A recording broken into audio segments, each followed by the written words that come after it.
नमस्कार दोस्तों। पहले आप इन वास्तु विजिट करने वाले महान वास्तुविदों से मिलिए।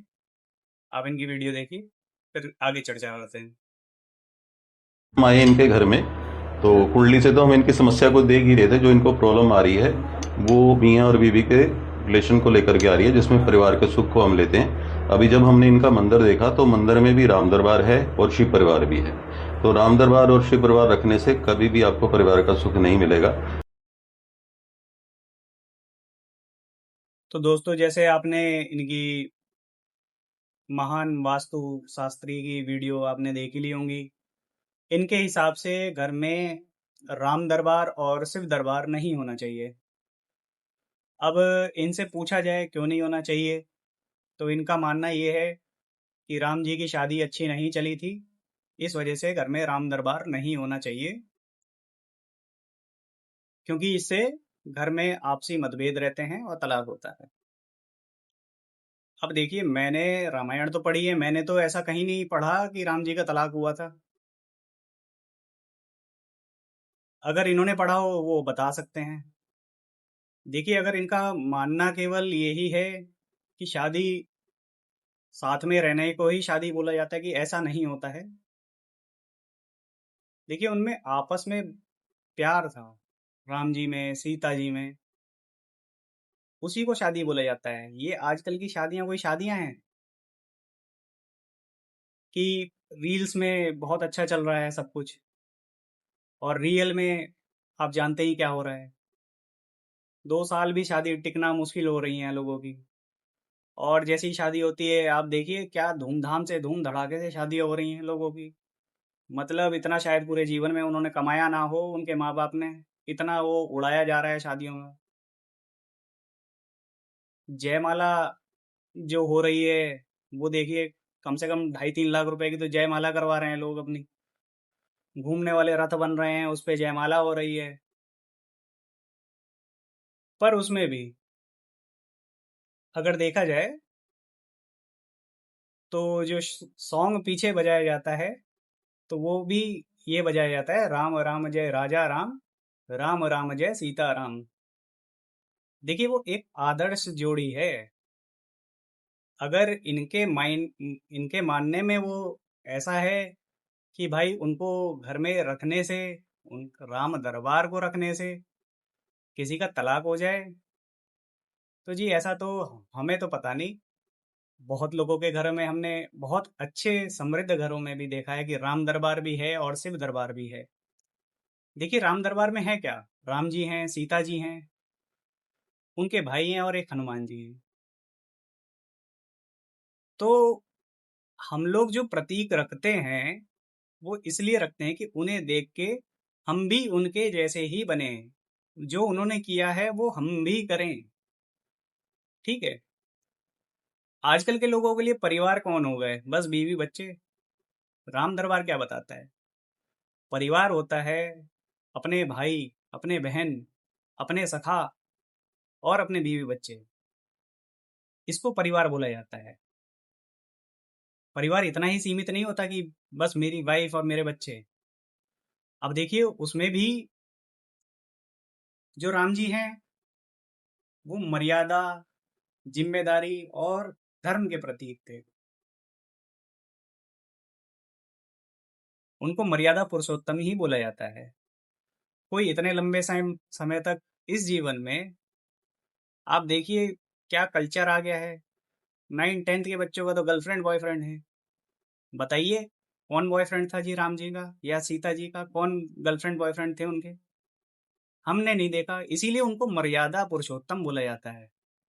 उनके ऊपर जिम्मेदारी थी उनका। वो केवल एक पति ही नहीं थे, उनके ऊपर एक जिम्मेदारी थी, किसकी? वो राजा थे। और राजा को जो जिम्मेदार होना चाहिए वो अपनी प्रजा के लिए होना चाहिए। ठीक है। वो धर्म के प्रतीक थे, न्याय के प्रतीक थे। ठीक है। सीता जी जो हैं, उन्होंने धैर्य रखा। देखिए, रावण उनको उठा के ले गया, उन्होंने बहुत लंबे समय तक धैर्य रखा कि मेरे हस्बैंड आएंगे। इतना विश्वास था उनको कि आएंगे, इतना प्यार था उनको कि वो आएंगे और उनको यहाँ से लेके जाएंगे। अगर इतना प्रेम ना होता तो विवाह करने को तो वो रावण से भी विवाह कर लेती। कोई कमी थोड़ी ना थी, वो भी राजा था और बहुत शक्तिशाली राजा था। समर्पण भी था उनके अंदर, पतिव्रता थी। फिर उनके आते हैं भाई। भाई दिखाता है कि उन्होंने त्याग किया था। लक्ष्मण जी अपने परिवार को छोड़ के अपने भाई के साथ गए थे, अपनी वाइफ को छोड़ के गए थे। इसे बोलते हैं त्याग। ऐसे ही भरत जी जो थे, उनको राज सिंहासन मिल गया था, पर उन्होंने उस चीज का भी त्याग कर दिया और अपने बड़े भाई की सेवा करना उनको ज्यादा उचित लगा। इसलिए उन्होंने उनके जो खड़ाऊ थी उससे राज सिंहासन चलाया। फिर राम दरबार में और कौन होते हैं? राम दरबार में जी होते हैं हनुमान जी।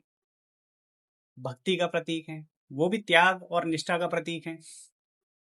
तो देखिए, अगर आप लोग राम दरबार घर में रखते हैं तो ये गुण आपके अंदर आएंगे कि आपके अंदर भक्ति जागेगी हनुमान जी को देख के, निष्ठा जागेगी, स्त्रियां जो होंगी वो पतिव्रता रहेंगी।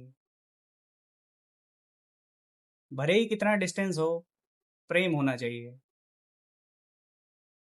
धर्म से चलने वाला मनुष्य होना चाहिए। देखिए, ये गुण जो उनमें थे, वो राम दरबार इसीलिए रखा जाता है कि जो गुण उनमें उनमें हैं वो सभी गुण हम धारण करें।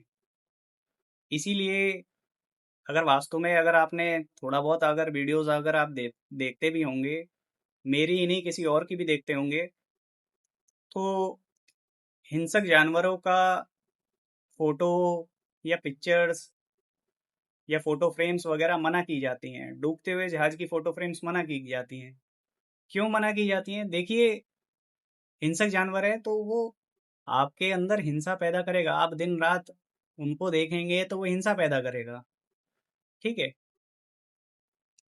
ऐसे ही डूबती हुई नाव को अगर आप देखेंगे तो आप जो भी सोच रहे होंगे वो क्या है, सिंक होता जाएगा, मतलब डूबता चला जाएगा।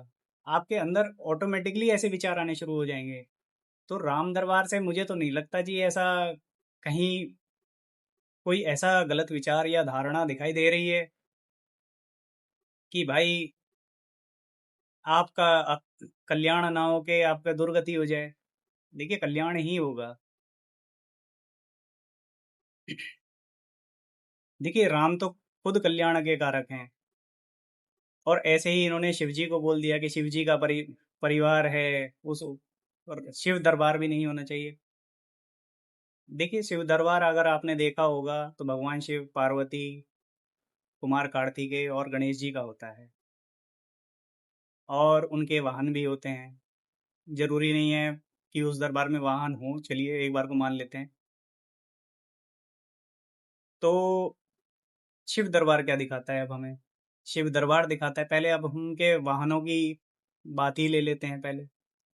देखिए, शिव जी का वाहन है सांप है, माता जी का शेर है, और गणेश जी का चूहा है, कार्तिकेय जी का मयूर है, मतलब मोर है।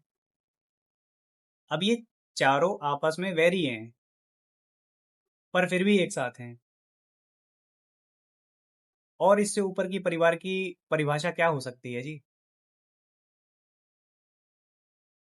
केवल अगर हम इनके वाहनों को ही लेके चलें तो इससे ऊपर की मुझे तो नहीं लगता जी कोई परिभाषा हो सकती है कि परिवार का सबका नेचर अलग अलग है फिर भी वो एकजुट हैं, इसी को परिवार बोला जाता है।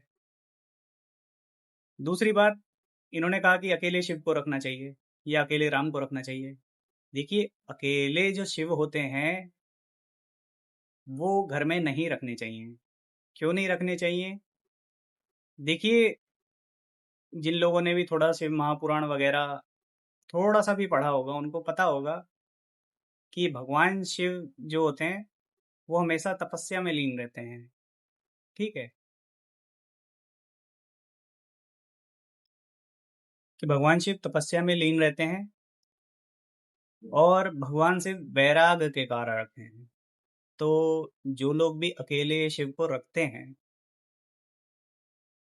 तो ऐसी गुंजाइश बहुत ज़्यादा होती है कि कोई ना कोई व्यक्ति वैराग्य की तरफ उनके घर में जाए। अच्छी बात है, जो लोग परिवार नहीं बनाना चाहते हैं, कोई ये गलत बात भी नहीं है, आप रख सकते हैं। जो लोग रखना चाहते हैं, जो बहुत ज़्यादा भक्ति में जाना चाहते हैं, परिवार से अलग रहना चाहते हैं, वैराग की तरफ जाना चाहते हैं, वो लोग रख सकते हैं। पर मेरे मानने में तो शिव परिवार और राम दरबार दोनों घर में होने चाहिए।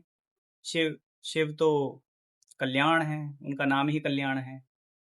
फिर माता जो है माता पार्वती, वो शक्ति का रूप है।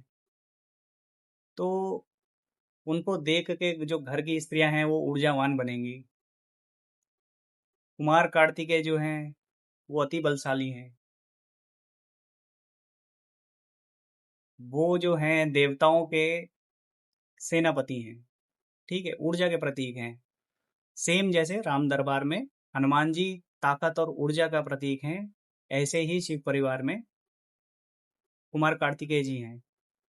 और बिना गणेश जी के तो जी कहीं शुरुआत होती ही नहीं है। और जिस परिवार में गणेश जी हैं उनको ना रखें, देखिए आप अकेले गणेश जी रखेंगे, लक्ष्मी जी के साथ रखेंगे, बस लक्ष्मी ही चाहिए जीवन में, इससे अलग कुछ नहीं चाहिए। किसके लिए कमाएंगे? तो जिस परिवार में स्वयं गणेश जी हैं, आप उस परिवार को कैसे त्याग कर सकते हैं? उनको उनके साथ रखिए, वो ज़्यादा बेहतर रहेगा कि वो अपने भाई बंधु माता पिता के साथ रहें। तो देखिए, इन ढकोसलेबाजों से दूर रहिए। ये वास्तु और ज्योतिष का ज्ञान नहीं रखते हैं, ये सब फ्रॉड है, सबके सब फ्रॉड हैं।